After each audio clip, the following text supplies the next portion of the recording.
O modelo é construído em camadas sobre uma plataforma que fica situada abaixo de um reservatório com resina líquida. A duração desse processo varia de acordo com o tamanho do modelo.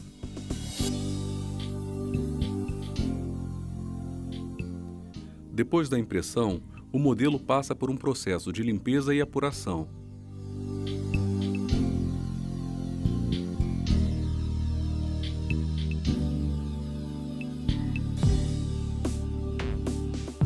E os suportes são removidos.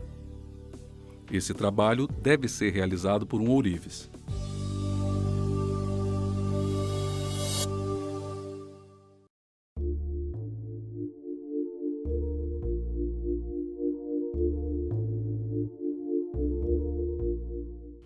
A fundição por cera perdida é um processo muito antigo que vem evoluindo ao longo do tempo. A primeira etapa é a confecção do modelo a partir do desenho da peça. O modelo é a matriz confeccionada em metal, cera ou resina, que servirá de referência para a fundição de uma peça. Antes de tirar o molde, devemos colocar no modelo um canal de alimentação, o duto, também conhecido como jito ou cabo. O duto serve para a injeção e saída de cera do molde e entrada do metal fundido. Quando os modelos são em cera ou resina, fixamos dutos de cera utilizando canetas próprias ou pirógrafos. O local de fixação dos dutos é fundamental. Cada tipo de modelo exige um local específico e, às vezes, o uso de canais auxiliares para ajudar na distribuição da cera ao ser injetada. Posteriormente, os dutos serão fixados no tronco da árvore de fundição. O molde torna possível a reprodução do modelo através da injeção de cera. O processo de preparo do molde é chamado moldagem. A moldagem pode ser feita através da vulcanização de borrachas especiais ou silicones. No caso dos silicones, a vulcanização pode ser feita a quente ou a frio. Na vulcanização a frio, utiliza-se um tipo de silicone chamado RTV, abreviação do nome em inglês Room Temperature Vulcanization, ou seja, vulcanização a temperatura ambiente. Esse material é composto de silicone e um catalisador. Nesse processo, utiliza-se uma bomba de vácuo para evitar a formação de bolhas. O silicone é derramado dentro do molde, que também deve ser submetido ao vácuo.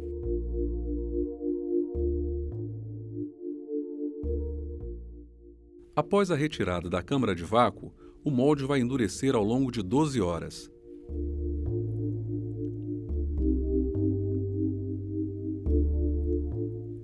Abra com muito cuidado.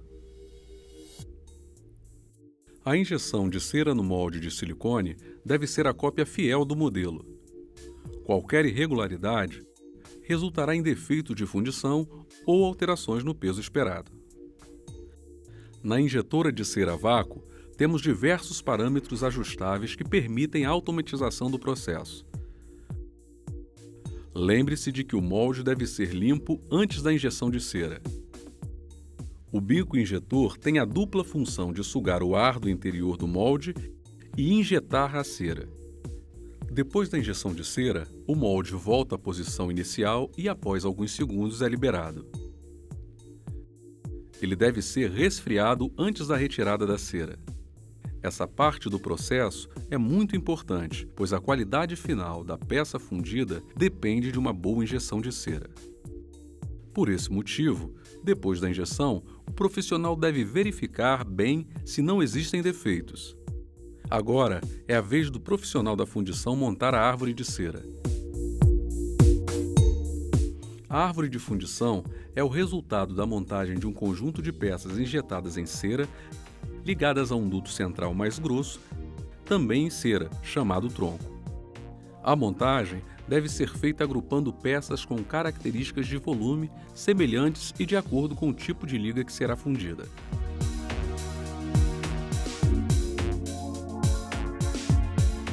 As peças em cera devem estar separadas entre si, não podendo se tocar ou vão grudar umas nas outras.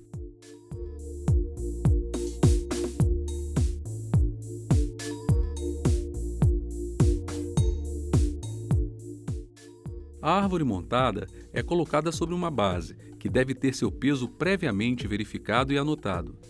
Depois, a base é pesada com a árvore instalada. De posse destes pesos, é possível calcular a quantidade de metal necessária para a fundição.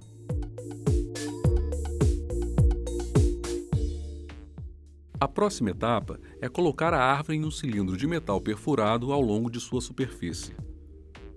O cilindro deve ser vedado para evitar que o revestimento vaze entre os furos. O revestimento deve ser pesado e preparado de acordo com as indicações do fabricante.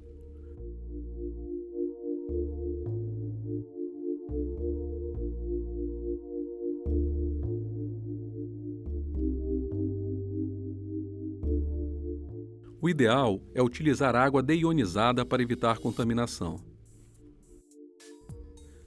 A mistura deve ser feita a vácuo, evitando-se assim a formação de bolhas. Após o preenchimento do cilindro, ele deve descansar por 2 horas. Depois desse tempo, a base deve ser retirada e os excessos de revestimento por fora do cilindro devem ser raspados. Todo esse processo requer calma e muito cuidado.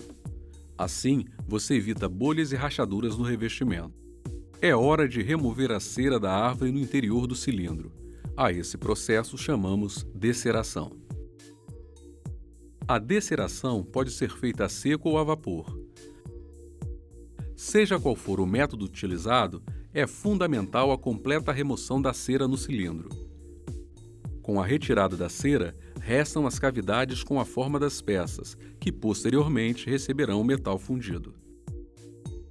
A deceração a seco é feita em uma estufa adequada ou em um forno apropriado que também serve para calcinar o revestimento. O cilindro deve ser colocado de cabeça para baixo. Assim, a cera derretida desce pela força da gravidade. Nesse processo, a cera escorre pelo tronco da árvore e é coletada por uma bandeja. A fase de deceração faz parte da calcinação, processo que torna o revestimento resistente o bastante para receber o metal fundido. Esse processo dura aproximadamente 13 horas. Para evitar rachaduras e outros defeitos, deve acontecer de forma gradativa, atingindo a temperatura de 730 graus Celsius. Neste patamar, o cilindro deve permanecer 3 horas, é quando ocorre a calcinação. Depois, a temperatura do forno deve baixar para 660 graus e deve-se aguardar 1 hora para que a temperatura do cilindro se equipare à temperatura do forno. Então, o cilindro é retirado do forno e levado diretamente para a máquina de fundição. Na etapa da fundição, ocorre a injeção do metal no cilindro, preenchendo as cavidades formadas pela árvore durante o processo de deceração. Primeiro, o metal é pesado de acordo com a liga a ser usada. Em seguida, é colocado dentro da máquina de fundição.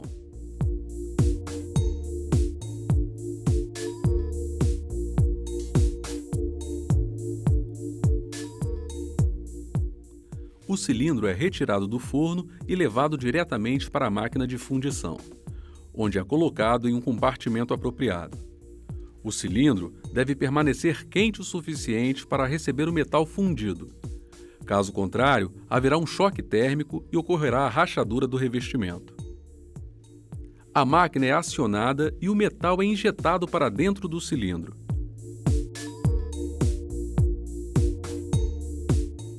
Depois do processo acabado, o cilindro deve ser retirado e deve descansar por aproximadamente 10 minutos.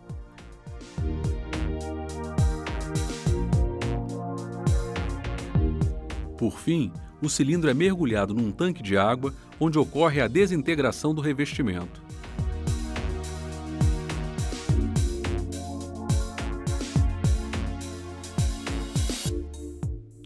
Desse modo, a árvore, agora em metal, fica liberada. A árvore deve passar por um processo de limpeza para a retirada total de resíduos do revestimento.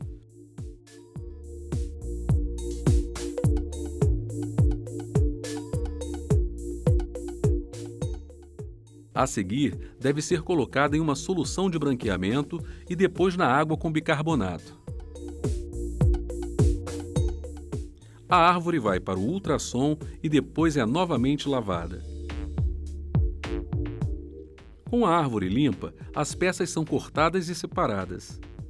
Depois de passar por um pré-polimento e um tamboreador, estão finalmente prontas para serem apuradas e montadas de acordo com o processo de fabricação.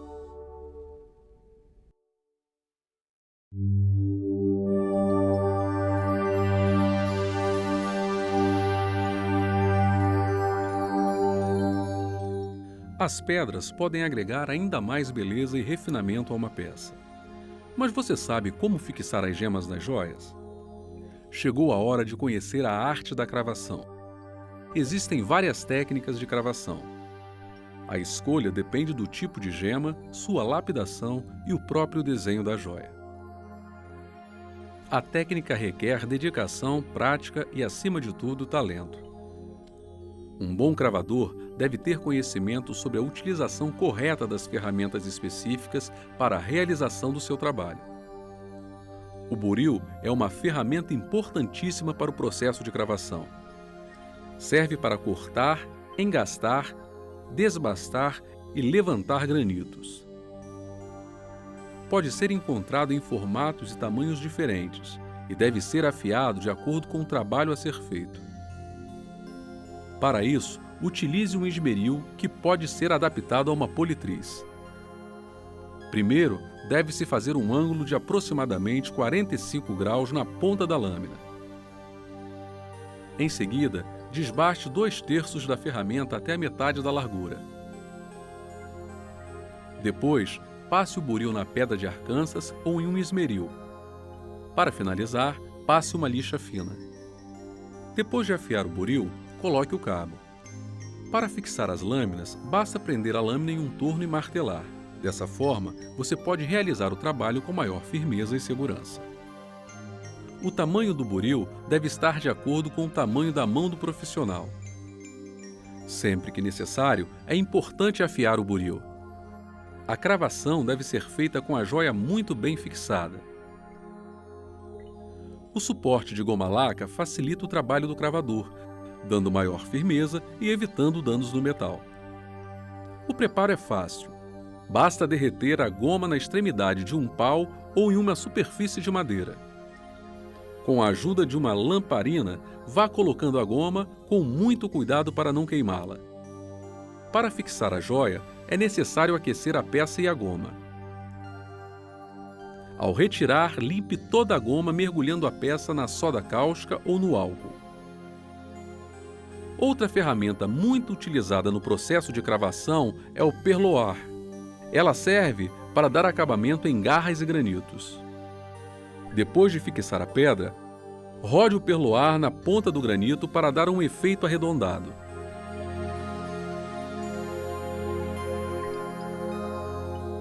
Os calcadores servem para acalcar a pedra dentro do orifício, dando pressão. Existem modelos variados de calcadores.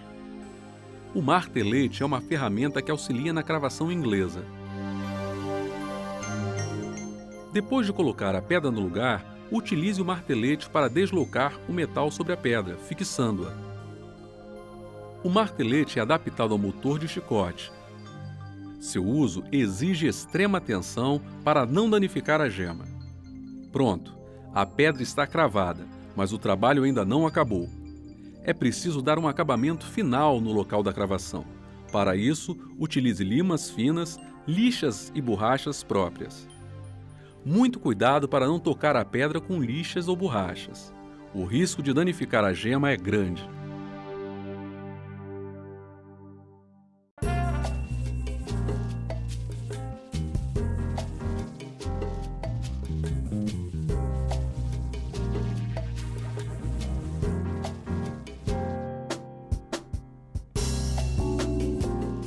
Vamos ver agora diferentes tipos de cravação.